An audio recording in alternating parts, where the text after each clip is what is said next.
آمنوا صلوا عليه وسلموا تسليما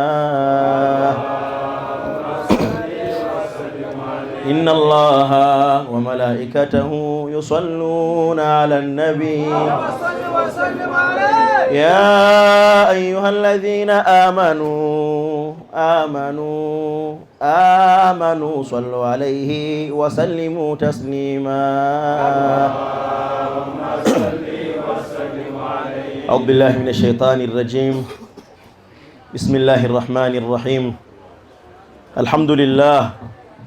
والصلاة والسلام على رسول الله صلى الله عليه وسلم وعلى آله وصحبه وكل من سار على نهجه إلى يوم الدين أما بعد بشر لنا معشر الإسلام إن لنا من العناية ركنا غير منهدم بشر لنا معشر الإسلام إن لنا من العناية ركنا غير منهدم لما دعا الله داعينا لطاعته يا أكرم الرسل كنا أكرم الأمم Kamange mugole waffe Super Supreme Mufti wa Uganda Sheikh Muhammad Galavuzi Kamange Special Envoy wa Super Supreme Mufti wa Uganda mu Buganda region Sheikh Bagundu se wamuna bonna abawerekeddeko mukama waffe abalungi mwenna bali mu kidaala munzikirize nziremu buto. Assalamu alaikum wa rahmatullahi wa barakatuh. Wa alaikum assalam wa rahmatullahi wa barakatuh. Mukadde wange nzikiriza obudde wange bembadde ngenda okusomesa kambikeyendereze ddala nsooke nebaza ekidaala kino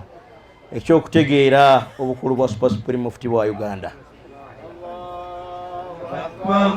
La ilaha illallah Allahu akbar Allahu akbar walillahil hamd. Mukama waffe Nabbi Muhammad sallallahu alayhi wa sallam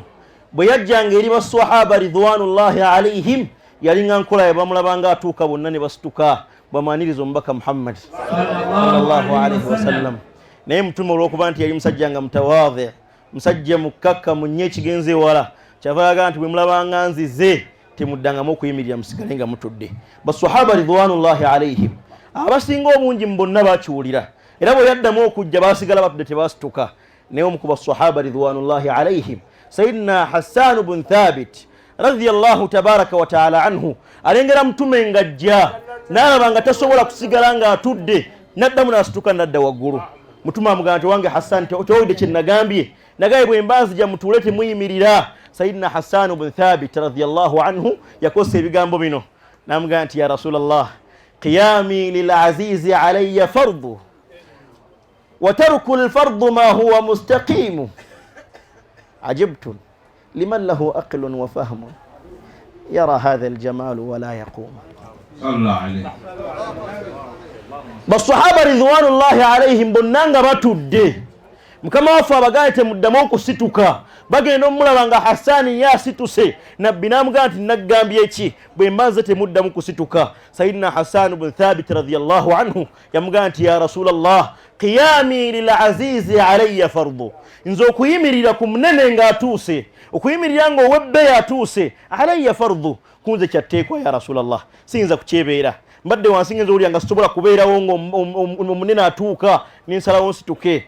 nga we mbadde nga mukama waffe Super Supreme Mufti atuuka nemulaba temusobola kubeera wansi mwenna ne musituka. Yamugamba nti ya Rasulallah wa tarku al fardu ma huwa mustaqimu tekigwana si kya mumpisa okuleka ekyetteekwa nze okuyimuka nga omukama wange otuuse nteekeddwa obuteeka okuddako waggulu. Namugamba nti ya Rasulallah ajibtu liman lahu aqlun wa fahmun neewuunya alina amagezi era ategeera obulungi yara hadha al jamal wa la yaqumu ayinza olaba Super Supreme Mufti wa Uganda nga azze n'asigala wansi nga atudde tasituseeko. Nange mukama wange nkosa ebigambo ebyo bya mukama waffe sahaba Sayyidina Hassan ibn Thabit radiyallahu anhu ajibtun liman lahu aqlun wa fahmun newuunya omulamu obulungi atalina nsonga emulemeza kusituka nga mukama waffe atuuse n'asigala ng'atudde wansi kyamumpisa mukama waffe wabanga atuuse we tuli tuyimirireko tumwanirize ye bute bwe tuyinza okugaana nga nabbi waffe Muhammad gwe tujjako eddiini nakitulaga agamba basahaba ridwanullahi alaihim min bani quraidha n'abagamba nti qumu lisayidikum mimirye mukama wammwe azze ani wabagamba zze mukama waabwe yazze gye bali sayidina Saad ibn Muadh radiyallahu tabaraka wa taala anhu nabbi atuyigiriza singa omunene abeera zze qumu lahu musituke mumwanirize si lwakuba nti akyagala mulinda amayo kibalagira nedda tulina kikola mu mbeera ya mpisa olw'okwaniriza mukama waffe ebbanga lyamaze ng'akoze eki ng'atuuse we tuli mukama wange mwendayo abantu bano nga basituseeko nenjagala n'ekyo nkiyiseewo obaoli abadde batakimanyi bakitegeere mundi omulala gwonna emulabanga mukama waffe nga zze tosigalanga wansi ositukangako waggulu noyaniriza oyo Allah subhanahu wa ta'ala gwayambaza ekitiibwa mummwe nsonga y'okuyimirira eyo nno yafuuka buzibu mulembe guno gwe tulimu kugattako okuyimirira mu qiyaamu mwe tubeera olwaleero osanga abantu bangi mukama wange abakuba emikolo gino gye tulimu ezimu ku nsonga ze bawa kuyimirira okwo kutusituka nga tuzze mu mbeera ey'okusaala ya nabbi Muhammad sallallahu alaihi wasallam mulyango gwaffe ogwo gwa qiyaamu n'owulira ebigambo by'abantu aboogera nga wallahi omuntu omutegeevu tasaana kubyogera abaatukulembera mu bamanyi ridwanullahi alaihim bwe bategereza ensonga eyo y'okuyimirira kyova abagamba ti hatha waqad istahsana alqiyam inda dhikri maulidihi alsharif aimma dhawu riwayatun warawiya abaatukulembera mu kisaawe kya irimu alimamu albarzanji alaihi rahmatullah alimamu abu qasim albarzanji alaihi rahmatullah bwe yali awandika ekitabo ekyo n'awandika omulyango gwo ogwokuna bwe yakukomekereza wansi yagamba nti hatha ebigambo bino tuva okwogera byonna nga omubaka wa Allah azaalibwa kad istahsana alqiyam abaatukulembera abalongoofu balabanga kirungi okusitukako inda dhikri maulidihi sharif mu kaseera nga twogera ku mazaalibwa g'ekitiibwa nabbi Muhammad walamma tamma min hamlihi shahrani ولما تم من حمله شهران على مشهور الأقوال المروية صلى الله عليه بجامل كل ميزة بيري كتشجامة كاسين وكبير شتوف عند علماء التاريخ المؤرخون نبي ماما والنبي أوز زوج ترى ميزة بيري تاتوا عبد الله سبحانه وتعالى نام الجرلة توفي بالمدينة المنورة أبوه عبد الله إمام البرزنجي جاءت نيوميزي بياريو وكان قد اجتاز بأخواله بني عدي من الطائفة النجارية تتونى بجياري يفير نجانغا تنيوميزايو ونوانسو يا مريض زي يغامبا انت حضر أمه ليلة مولده اشيريتشو ماما والنبي شاقين مزاري لمو حضر أمه ليلة مولده آسيا ومريم في نسوة من الحضيرة القدسية ماما والنبي يجيرو بيتون بيشارة بيبيري نبي يبي نبي وركرواكو نمبركزي نينجي يقام أنت ماما والنبي يجيروا السيدة مريم ماما وعيسى عليه رحمة الله يجم كثيره مبكوا الله جينا كزاريوا نآسيا امرأة فرعون مشارة فرعون أن يجم كثيرا كم من يتيجي مشارة منونغوفو بوام الوقتوكا ويوري ناغاما نتي بجروكو نابتشارة من الحضارة القدسية أبافا مبوينغولا الله سبحانه وتعالى ببي من حور العين مبتشارة بومجانا نبجانهم بكوا الله زاري وصلى الله عليه وسلم ليه حديث ويري ولو تكلم فيه نينغا حديث ويري النبي محمد صلى الله عليه وسلم ndio hadithi ya Abdullah ibn Abbas mbasira bidde atunyuzan mama we yagamba nalaba abachara Maryam ne Asiya n'abachara abajjanga bawanvu ddala nga bali mu mbeera nnungi bajja mu kaseera ke nalinza alibwamu bahurul ain n'abachara babiri ne bajjanga mbaka Muhammad sallallahu alaihi wasallam Imam Abu Qasim al-Barzanji agamba akhadhaha al-makhadhu mama wa nabbi nafuni bisa fawaladatuhu sallallahu alaihi wasallam nasindiko mbaka Muhammad sallallahu alaihi wasallam awone tustuka betumala okusituka n'owulira ab'ebigambo abatabitegeera aboogera bibagala baga nti basituse bagamba simani nabbi azze muhadara waali iqra'u tarikh musome tarikh katono temusoma bingi agambye nti mu kaseera ako fa akhadhaha almakhadhu fawaladathu sallallahu alayhi wasallam mama wa nabbi nafuna ebisa n'azaalawo ekitiibwa nabbi Muhammad olw'okweteeka mu mbeera nti kati bino betwogera bitukwatako era tubiraba amanyi bagamba nti yustahabbu kirungi tukole ki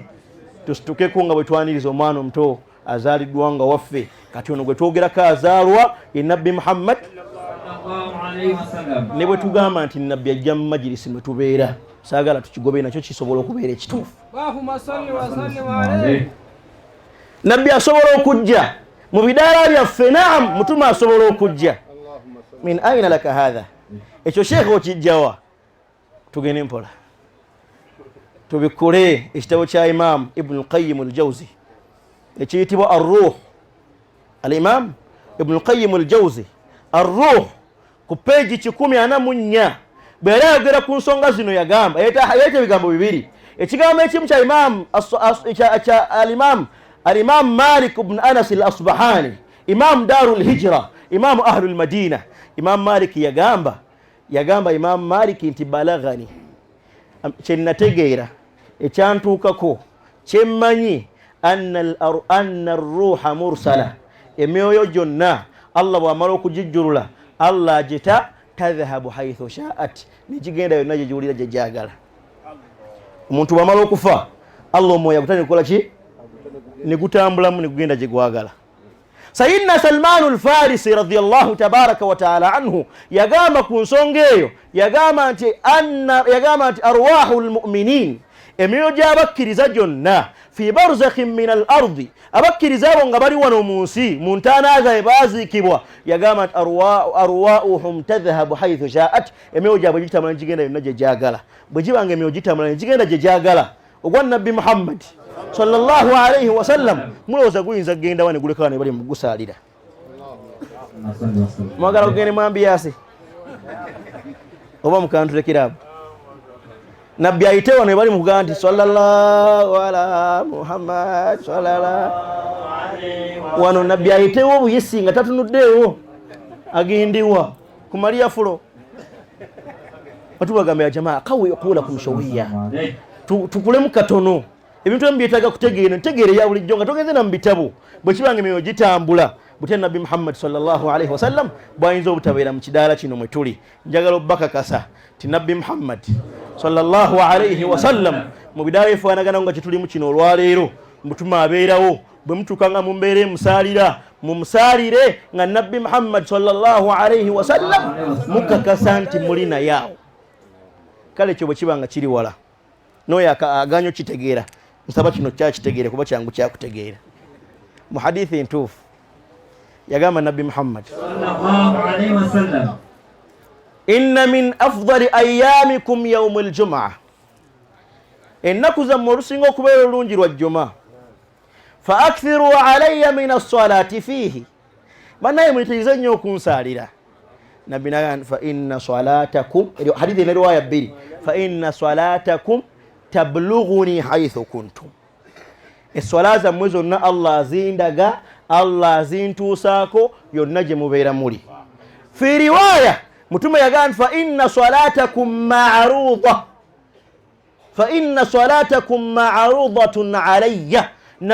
nabbi yagamba Allah abandaga nembalaba nga munsaalira ekitegeeza nti byonna ebiri wano olwaleero mu kidaala kye Sheikh Mayambala mutume Muhammad sallallahu alayhi wasallam byonna biraba bulungi era abitegeera butya nabbi Allah bamukulaga tiraba kusaalira bali mu kidaala kya Sheikh Mayambala agenda okulaba nga gwozinza amagulu ositamyeko bulungi ositama kwani twogera kwani tagwana kuyimirirwa oyo nga tumusaalira saba Allah kusiime kadde wange saba Allah kusiime ayinjuwa zaaba kufaanana obulungi ate nsaba Allah akufuula ensonga akufuula ekyokulabirako ekirungi abasigaddewo wali abo bakulabireko ebigambo ebyo bye twogera wano olwaleero bw'abanga nabbi yagamba fa inna salatakum ma'rudatun alayya bannange byonna bye mukola nga munsaalira Allah abindaga nembalaba mukiyita kyalayisi ggwe nabbi okulaba ggwe obudala waabwe ng'oli nabbi n'akulaba Allah n'amukulaga nti muhsinu ali mu kusaalira sula ali mukusalira budala ali mukusalinga Allah alaga gwe Nabi Muhammad sallallahu alaihi wasallam banange wetubeera mu bidaala bino ensonga ezo sitwagala kuzirekayo titwagala kulumbagana bannaffe abatabikkiririzaamu dhalika mablaghuhum min alilm entegeera yabwe sitwagala kubakaka naye tubyogera okunyweza mmwe abali ku nnono eno mumanye nti kyemuliko kyekiki kyekituufu kubanga tuli mu mulembe olwaleero mukamanga Super Mufti wa Uganda nga maliriza nkuloopera abawalimu bo tuli mu mulembe olwaleero sirna fi zaman tuli mu mulembe olwaleero nga tulina baganda baffe yadhunnuuna anna allaha lam yahdi siwahum balowooza nti Allah teyalungamyayo okuggyako bo bokka era bokka be basiraamu iffe alfirqa najiya iffe abantu b'omujjana iffe abali ku nkola y'abasalafu iffe man qaala lakum ani yabagamba ebyo idhan tuli mu mulembe mukama wange ng'abamu ku bawalimu baagwo yadhunnuuna anna allaha lam yahdi ghayrahum balowooza nti Allah teyalungamyayo batali bo naye twagala okubategeeza lubeerera timusobola okubeera ku kigambo kyammwe tetubalinaako nsonga naffe mutuleke tubeere ku kyaffe omu gwe nawulidde sheikh abadde amwogerako Sheikh Mbazira yagaye nti abemula abasoma mawuledi Allah ajja baleeta yawma alqiyama kale ayinza obba wejjana naye ajja sooka basabula kibooko wallahi ne twewuunya entegeera z'abantu subhanallah naye nze ndi musiimu mukama wange bw'abanga Allah agenda kungalamiza nkube olw'okuba nasaalira Nabbi Muhammad sallallahu alaihi wasallam mukama wange Allah ndi musiimu era ndi mugumu onchapanga onkubanga zonna z'obeera oyagadde kadde waffe Elias meya tuyanziza onkubanga zonna z'oyagadde mukama wange Allah bwe kibanga ekinkubya kusaalira Nabbi Muhammad nemupiwe ekitundu bigamba abisiime tusaba Allah subhanahu wa ta'ala naye amusiime ate era nsaba edduwa ku musajja ono nga mmaliriza edduwa nabbi gye yasaba sallallahu alaihi wasallam yasabiranga bamufaanana nabbi yabasabiranga edduwa nagaa nti allahumma hdi fulana wati bihi Allah tulungamize gundi ate era omutuleetere mukama wange Allah sewungo ono tumukuloopera tukusaba Allah omutulungamize tukusaba Allah omutuleetere mukama wange Super Mufti wabakkiriza ebigambo n'abyogera olwaleero Sheikh Abubakar oyo amanyi okutayirira insha Allah tumaliriza wano tukikoze wassalamu alaikum warahmatullahi wabarakatuh.